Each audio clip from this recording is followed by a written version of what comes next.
Good evening, friends, and welcome to an exciting session with Major General Sudhakar Jee. Welcome, sir. Thank you. Thank you, Jaydev, and good evening to you. A belated happy Holi to one and all the viewers. Best wishes. Yeah, sir, as the US Iran war enters day seven, now the question remains how long is the war going to prolong? Is there going to be a definitive end for this war? And at this moment, is it very early to predict as to how this, war is, how long this war will go on? A quick answer to your question is whoever blinks first will be a very conspicuous indicator for termination of the war. So, blinking first, what I mean is that the 12 days conflict, June 2025, everyone expected that Iran is going to blink first. Before Iran could think of blinking, USA had already blinked, and I hope you remember there was already a talk in progress between Iran and USA. Israel, without informing anyone, but as per the open source information, they launched the attack and dragged the USA much against the wish of Donald Trump, because there is a huge Jewish lobby, very rich people in USA, who virtually control everything in Congress. I won't be wrong to say that they virtually bought the Congress.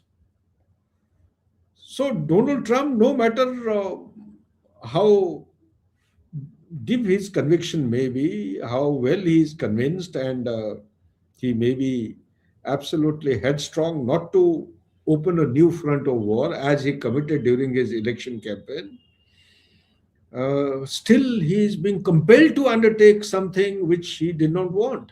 And same thing has happened now. I have written an article. It is drawing more responses from across Atlantic. It was published 7 days prior to this attack on 28th February. Everything which is happening now, it is something, some senior general officer of Indian Army has commented, it is accurate to the fault.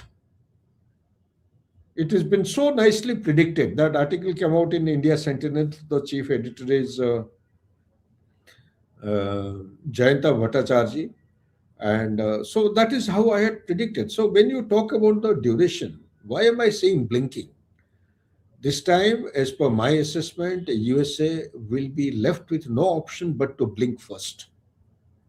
If they don't blink first, then USA is getting drawn into a long drawn kind of a war, which is will be something akin to Vietnam. This is no exaggeration. I am a military man. I have joined all the dots to the best of my understanding and ability.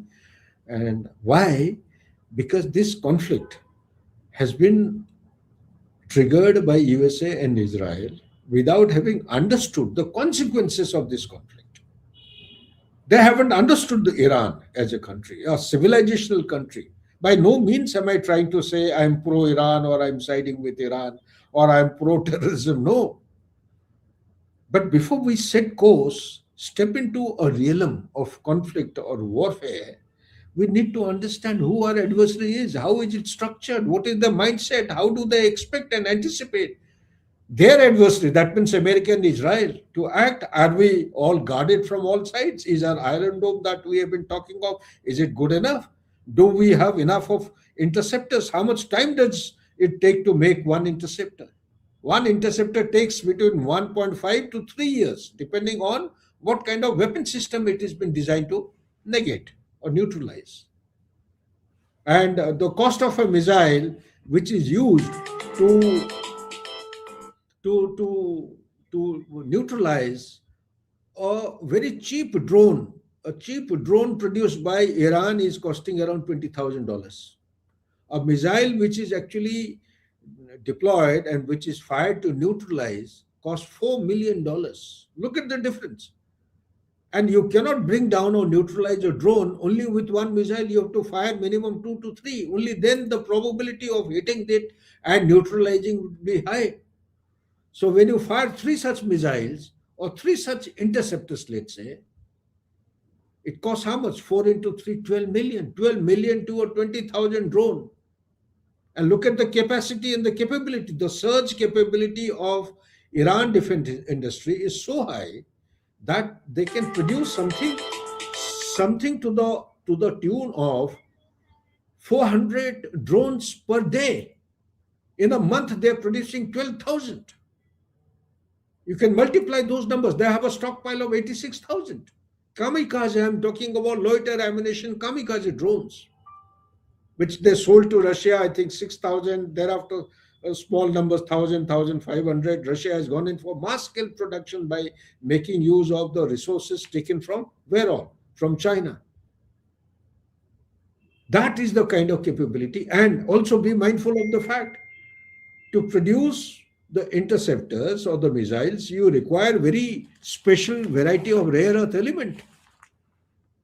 Something like, let me say, neodymium. Neodymium is a critical mineral which is required for your F-35, because F-35 cannot fly without that. It is required for your Tesla vehicle. It cannot move without it. It's required for your data centers. Without that, your data centers will go dark. Similarly, you things like, there is a critical mineral known as antimony. Now, antimony is a critical mineral used for strategic sectors such as missiles, infrared sensors, flares, ammunition, nuclear weapons, nuclear reactors, etc., etc. Gallium, germanium, that is where China has weaponized. It is twisting the tail of America. In absence of regular flow, 90%, more than 90% of dominance of rare earth element is enjoyed by China. Upstream, midstream, downstream, you have mining, extraction, refining, processing. 60% of production, 80% of processing worldwide is dominated by China. Any decision taken with regard to rare earth element will have a telling impact on the European Union, on India, on United States, on Israel, Japan, Korea, all the countries. Why go that far? We have been talking about an electric vehicle. Without the graphite blocks, okay, without the blocks, you cannot produce your electric vehicles, your solar cells. So, therefore, what I am saying, on one hand, there is a strategic reserve which USA has. That reserve has unfortunately been depleting because they have been providing weaponry to Ukraine. They have been supporting Israel also from time to time. There is only that much. That's why the Pentagon has projected a demand of 4 times the routine demand of interceptors. They have got just about 4,000. And in and around Iran, or the Middle East, they have just around 600 interceptors. What is Iron Dome? Iron Dome itself can take care of missiles, rockets, artillery shells from a range of 4 kilometers to 70 kilometers. Okay, thereafter you have David's, what do you call that? The David sling. It is from 40 kilometers to 150 kilometers. Thereafter you have Arrow 2, Arrow 3. Okay, it is from more than 100 kilometers to 300 kilometers. So when you have ballistic missile or say hypersonic, now Iran has got, open sources say that 2,500 to 3,000 missiles. Now missiles are of different types. It has got cruise missiles, it has got ballistic missile. Ballistic missile is the one which goes onto the outside the space, thereafter re-enters into the atmosphere and thereafter hits the target. For different kind of missiles, you require different interceptors. I've told you the rough cost of an interceptor, how much time it takes to manufacture, the strategic reserve which USA and Israel have today. There are only 600 of them, if I remember, I read it in the open source, which are there in the Middle East. And to replenish them, where do they come from? There is an industry, it's called Rafale Advanced Manufacturing of Advanced Products and Warfare Industry. Israel is a small country of 400 kilometers by 140 kilometers. Where all does it have the defense industry base? It has to depend on the mother bases in America. So all these things put together, and look at the way Iran has been going on. Okay, so why not?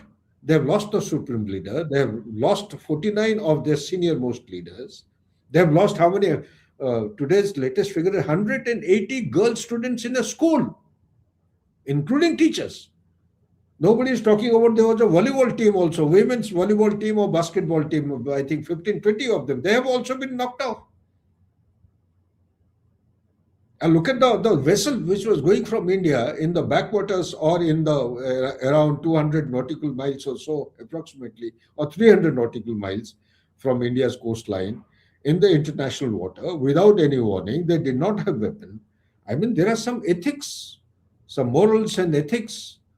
You can't apply that everything is fair in love and war and start shooting people left, right, and center. They were nowhere in the proximity of the conflict zone. They're outside, they're coming back to the country. So all these things put together, what has happened is Iran, because I think in USA, the right kind of thought process is not going in. People are not advising Donald Trump. Even if they advise Donald Trump, is not a good listener. Whatever comes to his mind, he's hell bent upon. Because Epstein file is creating a lot of problem. Economic debt is creating a lot of problem. ICE attack is creating a lot of problems. Venezuela thing has not gone down too well. So some sensational activity has to be created. Like Netanyahu, his rating has suddenly gone up. Likud party is he's they have already cleared him. Media survey has been carried out. He's gone from some 33% or very low percentage to high percentage. His popularity has gone up. The war is being used to enhance the popularity and to win elections.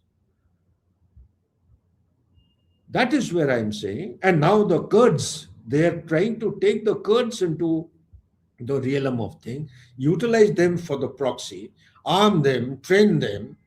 How many Kurds are there? The Kurds, there are almost about 8 to 12, sorry, they have got 5.6 to 8 million Kurds. They have been demanding for a semi autonomous region or to be integrated into the constitution, like the way Syria has accepted their language, has accepted them as an entity to be included into the constitution. Iraq, they have got a good number of 5.6 to 8 million. Uh, Iran has got 8 to 12 million, and total population, global population is roughly between 30 to 45 million. So their demand has been to get away from the repression and the oppressive kind of a treatment. They are being put in the jail. They are all seeking a autonomous status or semi-autonomous government, like the way it has happened in Iraq. So, be that as it may, things are actually moving from bad to worse. Why? Because change of regime, the selection of objective of USA has not been thought through. Does he want the regime to be changed, or he wants that Iran should be prevented, prohibited from using the nuclear energy, which they had agreed in 2015. They had agreed now also. One day prior, 27th February, the interlocutor of Oman goes on to say that they are very close to a solution. So if they were very close to a solution, what is the justification of hitting a target like this? So Iran had suspected that something like this was coming their way. Post 12-day conflict of 2025, they had gone in for very appropriate countermeasures.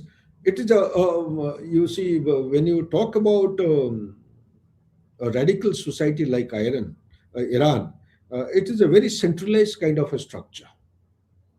Okay. But within the centralized structure, they have how many? 31 provinces, they have counties, they have districts. What had happened was this was being anticipated, so they had already applied themselves, they had decentralized the army.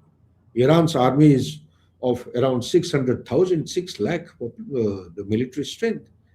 In the active service, the reserve service, they are 2.6 or more than 2.6 lakh. They have got IRGC, the open source will show 1.25 to 1.9 lakh, but actually they are more than 2.5 lakhs. They have got a Bajis group on open source, it will show it is a paramilitary force. And to support the IRGC, it shows that it is 9 lakh, but they have a strength of almost close to 25 million. Okay, so under these circumstances, missiles They have a production surge capacity of producing 30 missiles per month. In a year, 3,600 missiles. They have got some missiles called a hypersonic missile, Hathaf 2. Hathaf 2 can move at a speed of 18,000 kilometers or more. So, in order to intercept this particular missile, they need to have something which moves faster, even faster than this. Only then they can intercept or track and then intercept the missile. They don't have. So, under the circumstances, Iran is doing do or die, that kind of an approach to expand the sphere of conflict. And beyond that, they will continue to do targeting, selective targeting. The selective targeting, they have applied themselves, they have already targeted the American bases. They have made sure that the American bases, the occupants, they move away, they abandon the places, they go into the hotels, they hit the hotels, not one or two, the number of countries, 27 places I think they have already hit. Different Cyprus has been hit. In fact, your UAE, your Dubai, your Qatar, your Kuwait, 5 aircrafts have come down. Officially, they have announced 5 aircrafts have come down. Unofficially, they are saying that it's more than 13 F-15s have come. They are saying it is because of friendly fire. F-series aircraft, there is nothing like friendly fire. They have a transponder which identify each other. It is all connected to the projectile system of locking in kinetic attack. No projectile mounted on a F series aircraft will fire onto another friendly aircraft. They have a system of identifying each other. So there is something else. Maybe like Israel has got, they call it as iron beam to supplement the iron dome because the interceptors are going down in the strategic reserve. So iron beam is based on laser. It can fire up to 10 kilometers, 100 kilowatt, and one shot cost only $2. So $2 as against one missile costing $4 million. Definitely very economical. But is this iron beam good enough to take care of the onslaught of the missiles and the drones? They always fire with the drones and the missiles together. They make a good mix. Okay, so when you ask about the duration, for me, and whatever little I have explained to you, and look at the distance. American resources supply chain is at a distance which takes anything between 7 to 14 days to sail and come up to the coastline of Mediterranean, that is of Israel. So look at all these things, and thereafter you can come and look at the global impact. The oil, Middle East per se has got more than 50%, or let's say roughly 50% of reserve of oil in the world. Out of that reserve, 25 to 30% are produced daily in Middle East alone. Okay, so and 20% comes out through the Strait of Hormuz. As far as India is concerned, we import something close to 40, little over than the 40% of crude, 60 to 65% of liquid natural gas, 90% of cooking gas or cooking gas from Middle East. So when a thing like this takes place, they have, as per their thought process, they have hit all the GCC countries. They have started shifting to the commercial base points, like Aramco in Saudi Arabia has been hit. That is the largest refinery in the world. Okay, next, they are looking at, they are hitting the targets such as the eyes and ears of USA. The command, control, communication, coordination, surveillance, intelligence. All these things are being looked at, they are being targeted. So they have misunderstood, they have miscalculated. It is a strategic blunder as far as my take is concerned. And uh, any amount of chest thumping or whatever Donald Trump says, I don't think they have the wherewithal. I don't think they can apply the Libya model. The rebels, they were supported by the army. Here, the army is actually supporting the government, the regime. The people of Libya, they were against, they had been actually instigated and provoked to be against Colonel Gaddafi. Here, the people are with the government. The army is with the government. They have a asymmetric capability of producing the drones and the missiles. They may have a short supply or limited number of obsolete aircrafts, and the navy may be negligible, but they have the wherewithal to fight it back and sustain their self-esteem and respect. And look at the structure. They have gone in for, it is called a mosaic defense. It had been planned earlier, but it came into being in the month of January, maybe prior to the attack. What is mosaic defense? Mosaic defense is the decentralized method of command, control, coordination, and accountability. Out of 31 provinces, entire Iran has been divided into five or seven or zones or theaters. Each of the theaters will have a commander. He is the one who is going to defend that particular theater to the hilt. He will take a decision. Unlike previously what is to be practiced, they used to call up, Supreme Commander will take a decision, or IRGC Commander will take a decision. Okay, so it has undergone very systematic, and there is also another thing called a strategy of endurance. It's something like two boxers. One of the tough boxers, he takes the beating first. It tires the opponent. It makes the opponent exhaust all his resources and energy. And thereafter, it's a concept which Muhammad Ali used to practice. Initial 2 3 rounds, he will take all the punishment, and then he will pick up momentum from the fourth round or the fifth round.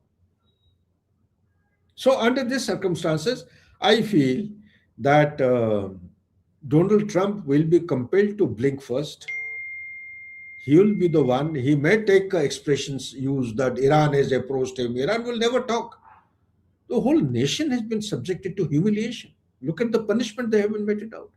I don't think they will talk. I'm given to understand there is some track to approach going on. People are trying to, calm down the nerves, and some talk is likely to be initiated at the behest of USA, and they will take the name of Iran. Iran has approached for talking. Whether Iran will agree or not, I really don't know. But as of now, this mindless conflict will carry on. Yeah, and also today cluster bombs were used on Tel Aviv, so in That Israel. is So the unfortunate. Cluster bombs are banned. I think more than 100 countries are signatory to this particular international resolution. They are not supposed to use, but they have been forced. If you force a cat, if you corner a cat in within the four walls, the cat will be left with no option. It will do anything and everything, bring the entire global economy to a standstill. It will happen. The cost of a barrel of crude has gone up. I am told it is threatening to touch $100. Soon it will be going. If it continues for another week, it will cross $150. The Brent crude was started prior to the conflict was 62.03 US dollar. It will raise the price of food, fuel, fertilizer, and everything. Not only of the global south, the entire world is going to be affected. That is how the pressure is going to mount on Donald Trump, and that is how Donald Trump possibly is saying enough is enough. Now stop it. All the bravado, all chest beating is going to go for a six. and how do you see Modi ji in India navigate this whole war in terms of the fuel prices? Can we depend on other countries for natural gas and oil needs? Good question. You see, as on today, I am given to understand Iran, USA has got a strategic reserve of 419 million barrels. China has got 1.3 billion barrels of crude, that is the strategic reserve. Now, both these countries, it will last for about 4 months. Okay. India, till yesterday, it was coming in the media 74 days, but I for sure, I know I was to deal with all the reserves at one point in time. We have just around 60 days, but today in the media, somebody said it's 50 days. Whatever it may be, a strategic reserve is strategic reserve. It is not supposed to be consumed. If it is consumed, it's supposed to be replaced or replenished. Is that replenishment going to be coming on regular basis? India requires something to the tune of 2.7 million barrels per day. Are we getting that kind of thing with Strait of Hormuz? Let me also clarify about Strait of Hormuz. It is not Iran which has actually closed Strait of Hormuz. Okay, so there is a company, there is a club. That club is known as Protection and Indemnity Club, that is P&I Club. They're the ones who are based in London. They provide the war risk insurance for vessels which are transiting through the war zone. They're the ones who have pulled back and they have withdrawn the insurance. That is why the vessels are wherever they have lowered the anchor. They are not moving ahead. Iran is not closing it has not closed the Strait of Hormuz. So therefore, what you are saying is India, how India is going to, they have negotiated. I think they have already, we have taken whatever USA has allowed us to buy oil for 30 days. What happens if the conflict goes beyond 30 days? Because I am a soldier, I have been trained to be prepared for the worst eventuality. The worst eventuality is the if this thing goes on. As per my current assessment, until Donald Trump blinks, until he goes down, because he's looking for a face-saving exit. He does not have an exit. There was this is called dominance of the escalatory matrix. You dominate the escalator matrix provided you have an entry point and you know where to pull back. He hasn't thought through how to pull back, how to exit this particular matrix.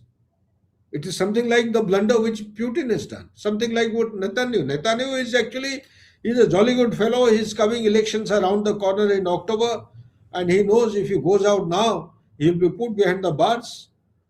There are too many criminal cases against him, so he's beautifully stage managing. For his survival, the conflict is a must. He has to kill people. That is his hidden agenda. Now, what is the hidden agenda of Donald Trump? Is it Epstein file or it is something else?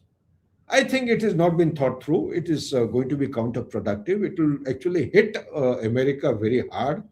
Like the tariff, the Supreme Court has given the correct judgment. It will come down very heavily on Donald Trump. His own people are going to, you know, may go against his favor. It's already happening. Republicans themselves are actually going against him. Although the Congress, I am given to understand as per the latest news, they have reaffirmed Iran as a terrorist state or a state sponsoring terrorism. I think it came today, a couple of hours back. But that doesn't give the guarantee or the fillip or impetus to Donald Trump to carry on with the offensive against Iran. It is impacting. You see, therefore, I come to the conclusion: is there something else? He may not have thought the way I am explaining. Yes, there is some meaning, some method in madness. There is a bigger design, bigger strategy, grand strategy. What is the grand strategy? The national security strategy, which they took out in the month of November or first week of December, it has given a very loose rope to China. It said, do anything you wish to. Because the leverages which China has built against the USA are far too many. Okay. And they have told Russia that, okay, we'll restore your status quo ante.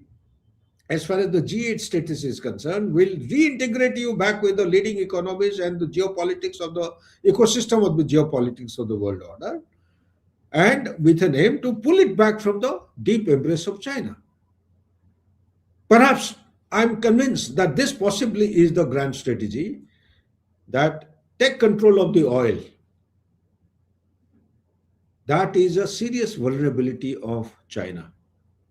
If you take control of the oil, the payment being made or transactions being made or carried out are in non-dollar currency. So firstly, you will protect your dollar. Dollar has stabilized at 58%. Once upon a time, it used to be 86% at the peak period. It went down to 54% in the month, sometime during pandemic, but it has stabilized. And economic experts say if it goes as an international reserve currency, I'm talking of, if it goes below 50%, then that's the doomsday as far as America is concerned. It can never bounce back as a superpower. And often through your channel, I have said Thucydide doctrine that no superpower will ever like any rising power to come up to its footing. No superpower would like to lose its supremacy and authority ever. So it will continue working. And also the Federal Reserve Governor and the chairman, often they have gone to say that America, to sustain itself in the status of superpower, it has to have steady inflow of wealth. So how do you get wealth? You get wealth provided you capture those pieces of ground of those countries, keep them under your wings, you manipulate things in a manner so that you oil market today per year is $2.1 trillion. Pharmaceutical between 1.4 to 1.6 trillion dollar. Drug money is 1.6 to 1.8 trillion. Defense industry is close to $2 trillion. And rare earth element, it cannot be counted. Some say 60, 50 trillion, some say $6 trillion. I said at the moment it is quite a lot. So they try to put their hand, grab anything and everything, which will actually make sure that there is a steady flow of wealth into USA. This is the bigger picture. This is the bigger picture after Venezuela, Iran. So if he controls, and 14% of total, Iran in fact is the third largest oil reserve in the world, 11 to 12%. Venezuela is 18 to 20%. Next is Saudi Arabia, 13 to 14% around that. And from Iran, there is a steady flow of at least 14%. This is the sweetest and the best oil available in the world to China. 14% of oil out of all this goes to China on regular basis.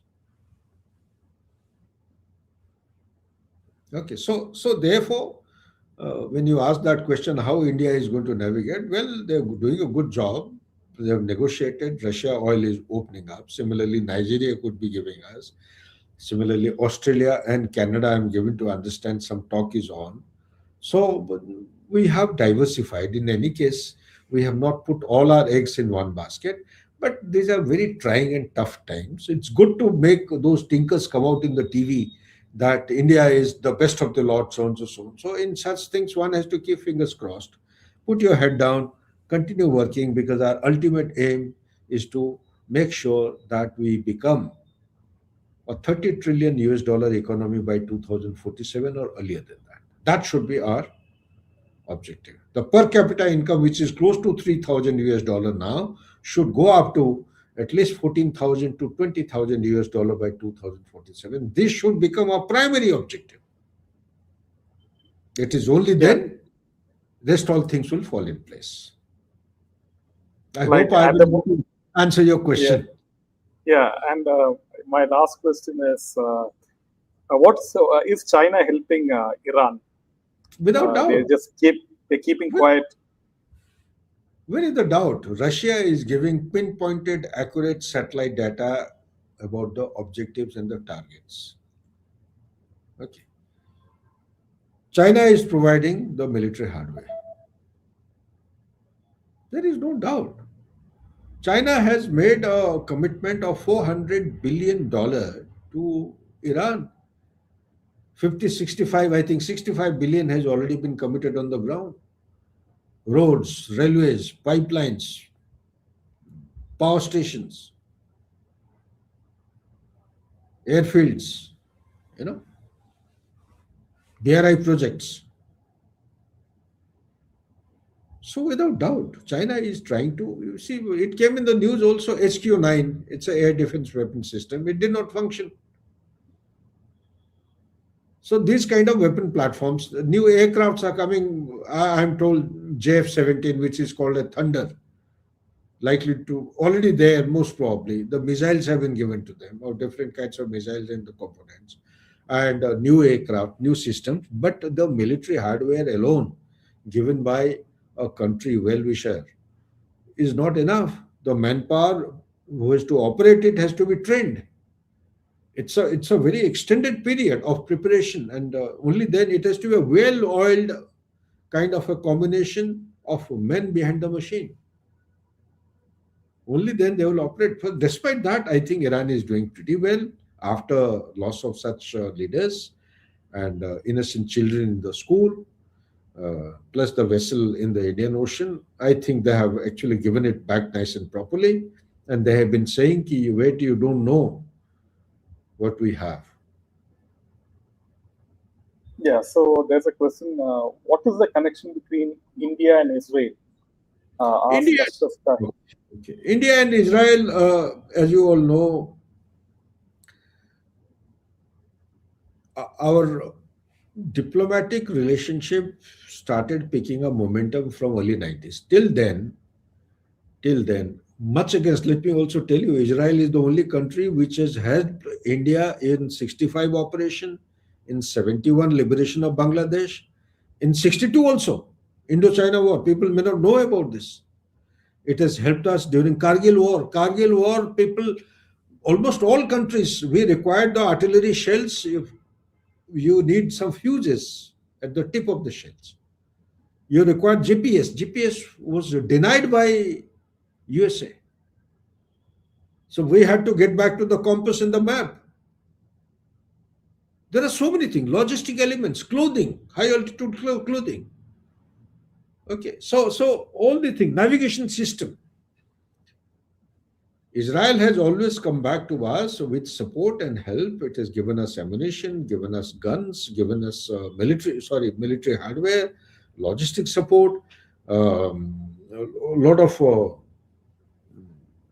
first-hand information about how to carry out counter-terrorism operations, how they are going about it. So it has been actually, so from early 90s, it picked up momentum, and now our collaborative efforts are going in for co-designing, co-development, co-production, transfer of technology. Here is a country which spends around 6% of the GDP on R&D, research and development, and we spend how much? 0.65%. So there are some actions which India has to take from our side, but there are a lot of things to learn from Israel. Yeah. Agriculture, And science and technology, agriculture, innovation, artificial intelligence, quantum computing, they are miles ahead. They are a small country of 400 kilometers by 140 kilometers, tiny country, but look at the kind of innovations they have made. So it is a win-win case. Our the drip irrigation, which has been successfully tried out in the Thar Desert or deserted areas, I think it is a lesson that we picked up from these people. They require manpower because the population is not that much. So we are giving them skilled labor. So it is all a give and take. I think this collaboration and this interdependence on each other is very productive. It is taking us in the right direction, and there are a lot of lessons. Look at the way that they handle the terrorism. So I think we are learning great lessons and deriving great benefits from Israel. It must be continued in earnest. That's all I have to say. There's some other yeah, questions. yeah, Saudi Arabia, UAE, Kuwait, and Qatar are discussing withdrawing from contracts with USA and canceling future investment commitments. Yeah, yeah. These things, like, Europe till yesterday, I don't think any country. Spain is on the front line. The Spain Prime Minister bluntly refused to side with the USA. Till yesterday or till today midday, I would say, or midday, it will be midnight there. No country from the Europe had agreed. Britain is apart. The Prime Minister of Britain has flatly refused that his territory or his bases will not be utilized. Basically, Donald Trump wanted the Deo Gracia, this thing for landing purposes and all, to strike Iran. So you see, in such a kind of situation, it take your mind back to World War One and World War Two. Similar situation was actually emerging. Changing of alliances, grouping, regrouping, you don't know who is with whom. Pakistan may have signed the Mutual Defense Act with Afghanistan, but something will happen, it will change. The Shiite community in Iran, they have already threatened Pakistan, you better take it back. Otherwise, you will pay a very heavy price. So, similarly, when you talk about Saudi Arabia, Kuwait, and Qatar, you see they are discussing to withdraw. They, in fact, have they made up the mind because they have realized that if a pro American regime or a ruler uh, is installed in Iran, then it will become very difficult to exercise their freedom, their autonomy, their strategic autonomy, their objective. So these are the kind of issues. It will be very difficult for them to enjoy the status which they are enjoying now and operate in a gainful manner in the global order. So maybe that is actually driving them. They are trying to, withdraw the contract with USA and cancel future investment commitments. Or it could be anything. So all I'm saying at the moment is what will happen tomorrow, nobody can say. It is very unpredictable. That is why you will say ki multipolarity, polycentricness, multi-alignment. These are very dangerous combinations. Nobody is thinking of common challenges in the world. Similar things were there in World War One and World War Two. Also, World War Two, why did it start? Why did Japan go and attack the Pearl Harbor? Because the oil was denied to Japan. There was an embargo. When push came to shove, they said, okay, fine, we'll teach you a lesson. So they went and hit the Pearl Harbor, and that is how America was brought into Second World War. Yeah, It's that was a time wonderful. doing it against China because I just read in one of the newspapers a little while back the Chinese vessels carrying the cargo or the crude are being allowed to pass through Strait of Hormuz, and some wisdom must be applied from the past experience. Otherwise, we'll be burning our finger once again. Yeah, it's a very uncertain situation. Each and every day, we don't know what will happen next, isn't it? Very unpredictable, very, very unpredictable. And India has to navigate very cautiously.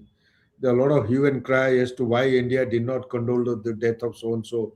Today, we saw the foreign secretary going and signing a condolence message in their embassy. Well, for people who have no work, no thought process, for them, these are big things. A person who's looking after the interest of 1.45 billion, he has got many other issues. There must be some pressure, something which he cannot share with others, something confidential. People are talking all trash and nonsense. You went to Israel and came back. I don't think in your previous podcast, I think your mother took a question. Did Narendra Modi go before the attack? Did he know about it? I don't think so. I don't think so. He had no connection. This was purely on national interest of India to collaborate, free trade agreement, uh, transfer of technology, joint ventures, agriculture, science, artificial intelligence, quantum computing, etc., employment opportunities. Those kind of. We have a projector which is hanging fire. IMEC. We have Adanis who are building a port in what is that place called? Haifa.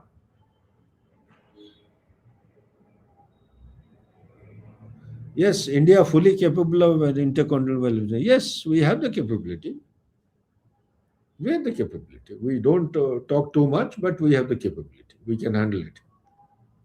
India is not a small country, and nor would I encourage people to say it is a superpower. It's a long way to go. Let's until we become 10 to 15 trillion US dollar GDP economy. Kindly learn how to put your head down. The global churn is going to keep mounting, keep becoming denser and difficult and challenging with every passage. Who knows? After this, there may be Cuba, may be attacked. One really can't be. You never know that Pakistan could be the next target, or Afghanistan could be the next target. Who knows? Can anyone predict what Donald Trump is thinking? So it's a time of uncertainty, unpredictability. So we need to keep our mind open. Trust only the confidential government articulations or the publications.